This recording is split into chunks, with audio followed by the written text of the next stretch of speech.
Indians no more. Almost 2 million people in the state of Assam become stateless. That's after they were excluded from a controversial register of citizens.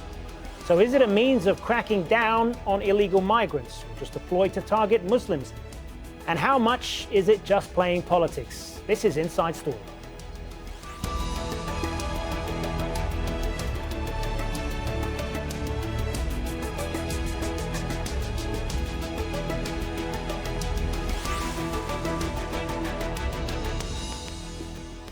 Hello everyone, I'm Hazem Sika. Welcome to the program. Imagine living in a country all your life and then being told you're not a citizen there. That's what nearly 2 million people are suddenly facing today in India. They've been excluded from a list of citizens in the northeastern state of Assam in a process the government says will weed out illegal immigrants. Critics say it is an attempt to deport millions of Muslims who make up a third of the state's population. Those excluded now have 4 months to prove they're not foreigners or face detention. The National Register of Citizens was first created in 1951 to determine who came to the state before neighbouring Bangladesh declared independence from Pakistan.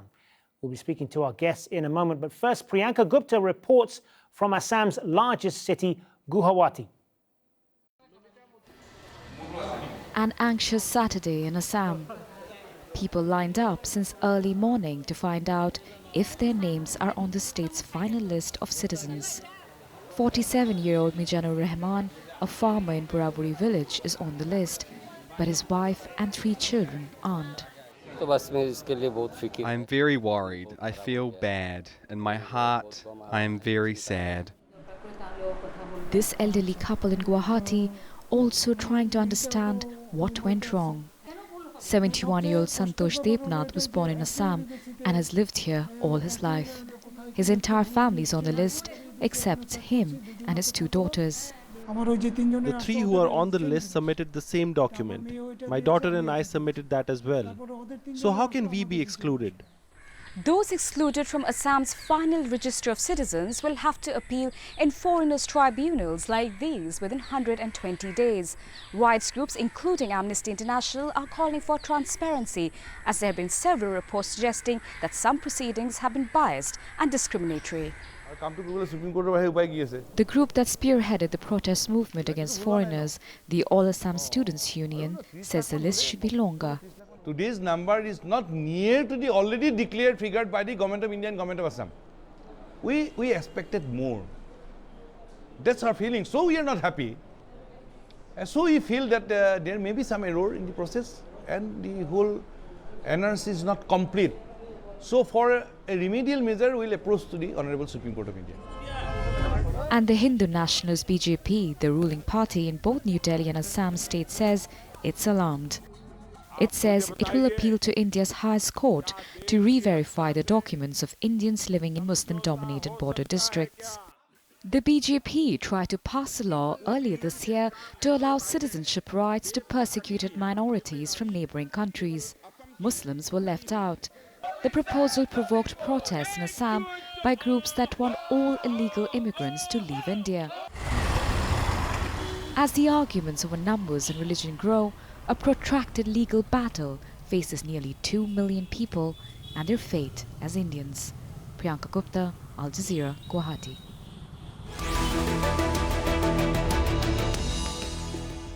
Well, let's bring in our panel now. Joining us from Assam via Skype, Sangeeta Barua Pisharoti, Deputy Editor of The Wire from New Delhi, Desh Ratan Nigam, a member of the Rashtriya Swayaram Sevak Sangh, the ideological parent body of the ruling BJP, and from London, Ronan Lee, visiting scholar at Queen Mary University of London's International State Crime Initiative. Welcome all of you to the program. Sangeeta, if I could start with you then, just give us a sense of the challenges that people there are dealing with, because I know you've spoken to many of them, and what sort of recourse do they have to address this issue that they're facing of not being on the list? Okay, early today, I was in a village area, not very far from the capital of Assam, Guwahati, about 50 kilometers away in some villages, and where I met so many people who were out of this list, and most of them are poor people, and not much educated, not financially all right, and also there is not very little information as to what next, what awaits them. So there is certainly a fear. There is a lot of confusion in people's mind, and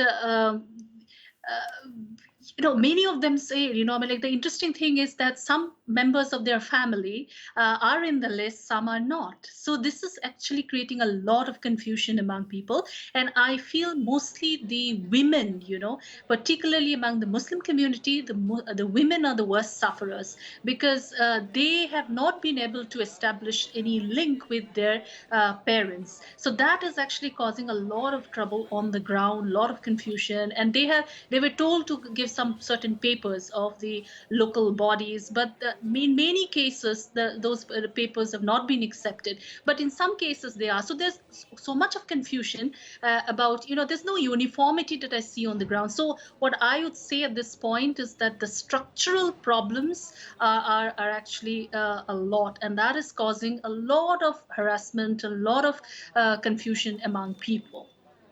Well, the state governments, for their part, are saying that this whole process is being very meticulously carried out in a transparent manner, they say, and every opportunity is going to be given to people who are not currently on the list to prove that they belong there, and that there will be a due process at every stage.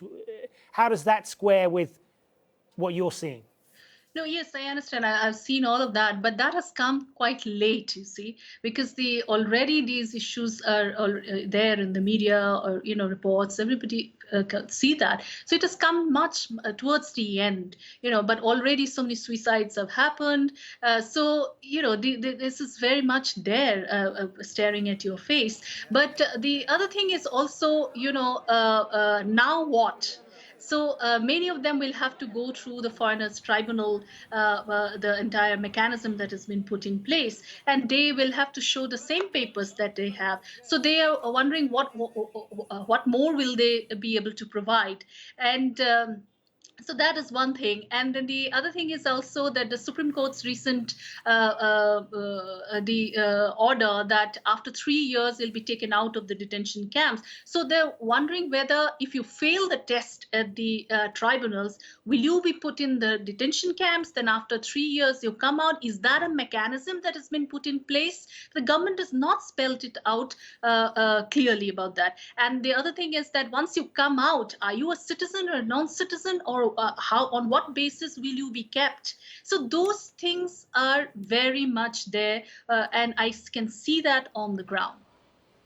Ronan Lee, what in your view is the purpose of this register of citizens? What purpose does it serve? Well, the purpose it serves is effectively to create statelessness. It's important, I think, to understand the context that this registration process occurs in. It occurs in a context where the recent Indian general election was fought and won by the nationalist Prime Minister Modi on a watchman, security-based nationalist platform. In recent times, there's been the annexation of Kashmir, and now in Assam, we're seeing a group of residents, primarily Muslims, being targeted by this registration process. I mean, this appears on many levels to be designed to create statelessness, to change the demographics of Assam, and to unfairly exclude non-Hindu religious and ethnic minorities. What do you say, Ronan, to those in India who argue that this is a perfectly normal process that goes on in many countries throughout the world, that you have to be able to prove that you're a citizen, and people are being given ample opportunity to do that? Well, again, context is important. If there was a genuine attempt to confirm who is a citizen of India and who is not, then perhaps the place that you would begin that process wouldn't be Assam. And you'd begin the process by outlining to the people who have been required to participate in it that it's not targeting the Muslim population, that Muslims will be treated fairly, and you would reaffirm India's secular founding principles as a country that's multi-religious and multi-ethnic. That hasn't occurred. What's occurred associated with the registration process in Assam has been a lot of noise from Hindu nationalists. They've already expressed the view. The finance minister, I understand today, of Assam has already expressed the view that he is unhappy with the outcome, that there are not enough people who have been excluded from the Muslim population, and he expects that those Hindus that have been listed on the list as not legitimate citizens of India, that they will be given some solace through government processes soon. I don't think there's anyone that would believe sincerely that this is not a process that is designed to change demographics and to target the Muslim population in Assam. Deshratan Nigam, what's your take on this? You've heard the criticism that's been made of this. How do you tell someone who was born and raised in India, lived there their whole life, and in many cases their parents, their grandparents came from India, to suddenly be told that they're not Indian at all? See, you have to see case-by-case basis. Now, every country has a right to maintain their record of their own citizens. And we also know that there's a huge amount of illegal immigration that was taking place from Bangladesh, both Hindus and Muslims. So as rightly pointed out by your London guest, is that both Hindus and Muslims have been left out, so it negates the fact that it is directed against one particular community. We also know that from our past experiences that huge amount of illegal immigrants are there, and Assam is one region and West Bengal is another, from where they move to other areas of the country. So it is absolutely legitimate for India to have its own record of citizens, and they've started from Assam, and it will be an all-India exercise in future. The last one was done in 1951. So it is high time that we must know who all are citizens of this country and who are the illegal immigrants. Yes, we have a robust system. Now, the entire exercise is very transparent. It is being monitored by Chief Justice of India. And there is a due process for redressal of the grievance. So you can go to the Foreigners Tribunal, then you have the High Court, then you have the Supreme Court. And therefore, nobody can complain that they do not have the grievance mechanism. Any country, democratic country, should have a redressal mechanism, which is also in place in India. So I don't know why this kind of a criticism, a biased criticism which is being done against a sovereign democratic country who has its own rights available under the Constitution of India. What do you say, Desh, to those who argue that the burden of proof under this NRC is so stringent, so partisan and arbitrary in many cases, that the entire exercise seems to them geared to exclude people rather than any genuine effort to sort of create a roster of Indian citizens? And there are many examples of this where a father was branded a foreigner in the draft NRC, but his son was declared Indian. In another case, a 6-year-old girl passed the citizenship test, but her twin brother was found to be a foreigner. There's numerous other cases of spelling errors. A typo in your grandfather's documents could mean you lose your citizenship. None of this seems fair, does it? See, let us be very clear. In the first draft list that had come out, the 4 million people were left out. Now, the final list, only 1.9 million people have been left out. And the cutoff date is 25th March of 1971. So anybody who's come before is allowed, and anybody who comes after that is not allowed. And therefore, they have been very careful. It is transparent. Yes, there could be mistakes here and there, but you have a redressal mechanism in place like in any other country. So you can't question India's motives. Anybody who's questioning India's motives here has a lot of explaining to do, because it is their right, India's right to maintain its own register of citizens. How can you criticize India's right to maintain its own register of citizens when the world has this? Even the US is trying to limit the illegal immigration. And we have, scarce natural resources, and we have a huge population of 1.37 billion people. So one has to balance. India has always been a welcoming host country, but now that generosity was being misused by the people from across the border, and they were coming in hordes, and that has changed the demography, linguistic, social and cultural identity of many districts in the region where the indigenous culture is threatened. Now we also know that there are problems that many people who are not supposed to be here have been included. Therefore, re-verification and then the identification and thing will be a continuous process. It is not an end-all of a situation. So law is dynamic here. It is continuous. If tomorrow it is found that somebody has used fraudulent documents, forged documents to get the citizenship here, then that person will be taken to task and the legal process will start against a person. So to ascribe a motive to this exercise, I think is too far stretched. Sangeeta, your response to that? People should not be questioning the motives behind this. See, it's a very old problem, from the British colonial time. And there are a lot of smaller communities which reside not just in Assam, but in the rest of the Northeast also. The smaller meaning, in some communities, there'll be only 1,000 people. So if 50 people, they see coming, so it's an issue. So those things are very much there on the ground. And the other issue, what I see when I roam around on the ground, that people from all communities have been affected by this, but considerably, I see the Muslim community getting affected a lot more. But yesterday, since yesterday, they've been getting so many calls, messages that saying that people from all communities, including the Assamese and the indigenous communities also. So that again takes us to the question of the structural problems, which you also spoke about. So this is something that needs to be taken seriously. And the other thing is also about giving that confidence to people, like that this is not the end of a door.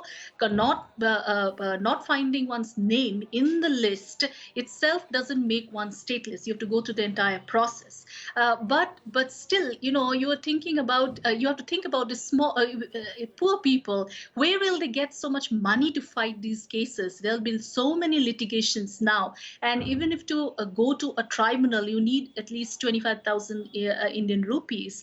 And these are very, very poor people. Even to go, last month from one part of the state to another part, for re-verification of their documents, many of them had to sell their cattle. They have to put their land on mortgage too, so that they could hire a bigger vehicle and take entire family there. So this is the situation we are talking about. So there's a lot of human touch is required at this moment. Yeah, let's put some of that back to Desh then. The criticism there that much of this discriminates against poor people, yes, that they don't have the means to go to the various offices, to pay for transport, to get all of the documents and so on. What do you say to that? See, the fact remains it just started yesterday. So it's just too early to comment on the process, because this process will slowly take off the ground. The foreigners' tribunals are being increased. The state government has also promised free legal aid to the people whose name has been left out, and they will help them in due process of time. And one can understand, but it is the duty of the nation to prepare their record of citizens. And therefore, it is an exercise which had to be taken, although it is taken late, but it should have been done by the previous governments long time back. But the fact remains, state governments are providing legal aid, other things also in the process, and there is a due process available to them, and service centers, what we call seva kendras, are being opened to help them. So I don't think it is just yesterday it started, and nobody, should be, it is not that 10 days have passed, nothing has happened. So slowly people will approach these service centers, they'll go to legal aid centers, they'll avail the facilities. Please wait, have patience. Ronan Lee, up to now, we've mostly been talking about how this process is taking place in the state of Assam, but the government has made it clear that they want to expand this nationally. If that were to happen, what are your fears about this? Well, my fear is that we'll see a replication of what's happened in other parts of the region.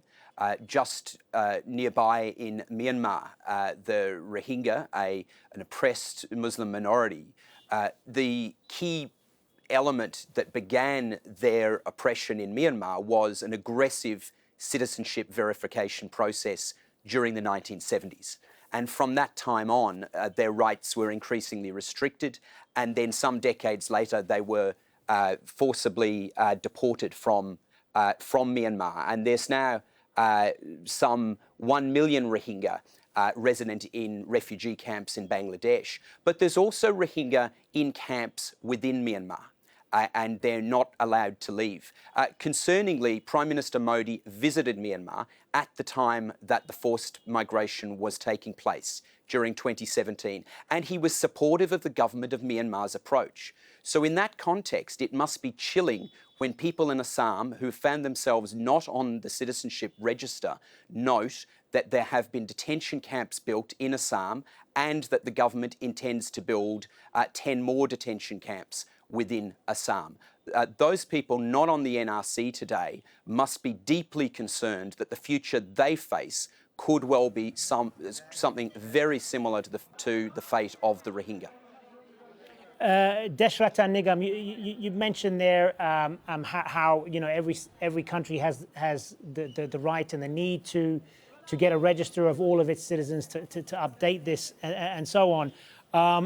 But I want to ask you about the context in which this is happening a little bit more and the timing. This is being carried out by a government and a ruling party that has its roots in Hindu nationalism, and there has been this climate of Hindu nationalism in India over the last few years. If you believe that India is a state that belongs to people of all faiths, what message does this send to non-Hindus in India? So India belongs to people of all faith, and that is given in our constitution, and therefore we have about 18% Muslims in India. But illegal immigrants are illegal immigrants irrespective of the religion. So illegal immigrants have to be concerned about it, and they should be concerned about it because we have very scarce natural resources. I think we need to have a very uniform policy, the universal policy where the entire countries of the world take the burden of the illegal immigrants or the refugees that come. Not India, we have huge number of, in estimate, it is said right from 1951, we have had about 120 million, people coming into India. So it becomes the universal issue and a problem, and every country must, share the illegal immigrants or the refugees that are coming. Having said that, this issue started during the Congress time. There was an accord between the Assam Students' Union and the government of India, and then it was decided that there will be a register of citizens. So it is not BJP's or the present government's agenda. It is continuing from the past, and this promise to the people of Assam was being deferred every day, and that created a huge problem. If it had been done in the 80s, then we would have able to, contain the problem then and there. We've got about a minute left. I'm going to give what's probably going to be the last word now to Sangeeta. Well, I'm just, from what I see on the ground, as I said, there's a lot of fear, there's a lot of confusion, and I expect that in coming times that the government will also come to the aid of these people, and that is one thing. And the other thing I want to add is, there's a little difference between what the Assamese, the majority community, which I also come from, are thinking at the moment and what the government is thinking, which is the BJP-led government in the state and the center as the BJP government. There is certainly a communal overtone, is into this. But what I see among the community in my conversations with a lot of intellectuals and the student leaders and all that, of course, the ASU is a little worried about, are not too happy with the number that they got yesterday. So that's also because, at various points of time, the in the parliament, various ministers have given out some numbers, so there's no scientific basis to those numbers. So they are saying this. But what I see is that the people are looking at it as a migration issue. They're not looking at it as a Hindu-Muslim issue yet. But in coming times, we don't know which turn it will take. We've got to leave it there. Thank you to all three of you, Sangeeta Barua Pisharoti, Deshratan Nigam, and Ronan Lee. Thanks very much for being on Inside Story. And thank you as always for watching. Remember, you can see this program anytime by visiting our website, aljazeera.com. And for further discussion, you can go to our Facebook page. That's facebook.com/AJ Inside Story. You can also join the conversation on Twitter. Our handle there is @AJ Inside Story. From me, Hazem, Sika, and the whole team here, bye for now.